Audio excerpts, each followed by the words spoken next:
Well, in the digital age, data has taken up a whole lot more space in the functionality of organizations, processes within those organizations, and the extent to which people understand data, able to work with it comfortably, and source valuable insights from it is incredibly important. So, with data, the creation of an evidence-based ecosystem allows for professionals.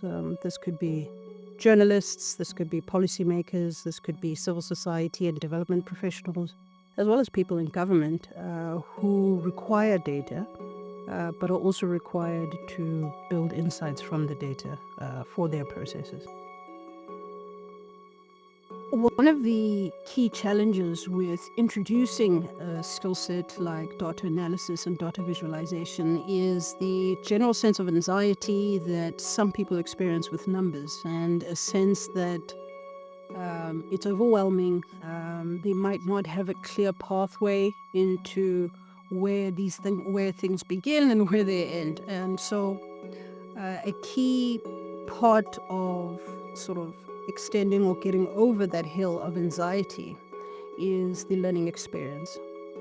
So learning experience design in this sense plays a key part in positioning people, firstly creating the environment in which they feel that it's safe to make mistakes.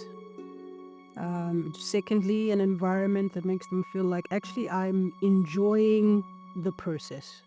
I'm enjoying participating in the process, but also I'm enjoying collectively participating in the process. So, being part of a bigger uh, mission, if you would put it that way, within the learning experience. And a third one is stretching.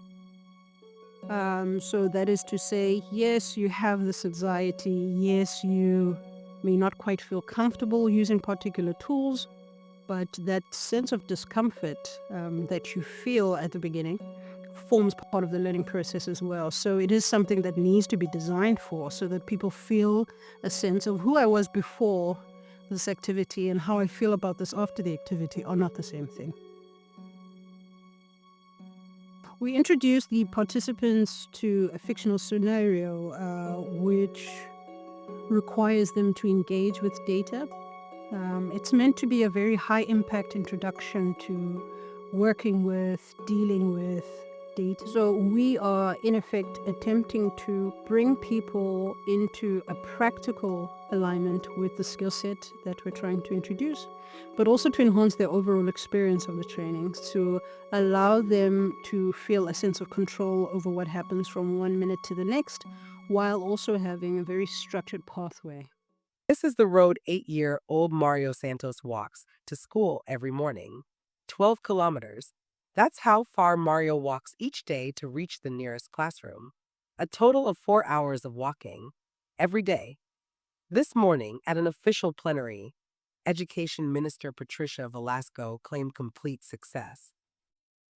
Our Schools for Every Child program has delivered exactly as promised. 1,000 new classrooms built with $500 million over 3 years. Every dollar accounted for. Every promise kept. 100% success.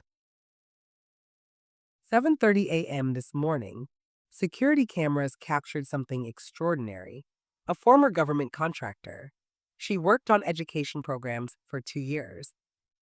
The whistleblower disappeared before questions could be asked, but she left a USB drive with financial data on the School for Every Child program.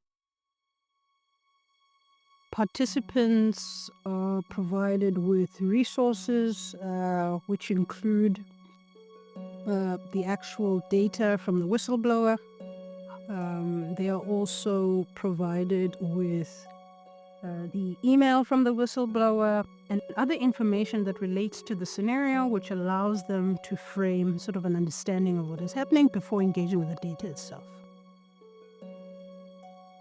A part of why the activity is framed right from the beginning of our in-person workshop is that we're trying to introduce a particular learning environment, an atmosphere of collaboration, but also integration, critical analysis. So we're working on sort of providing that initial introduction through the missing classroom.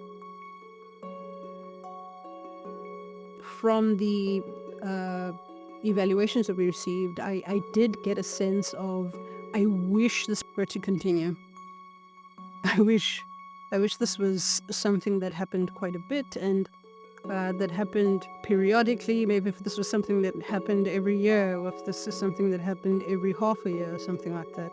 Which is a good sign that not only did they understand it as an introduction, uh, but they also understood it as something that requires consistent, you need to consistently engage with a particular topic, engage with particular activities that allow the skill set to grow, and allow you as well to get used to the different ways in which the skill set itself can be used. So that was very positive.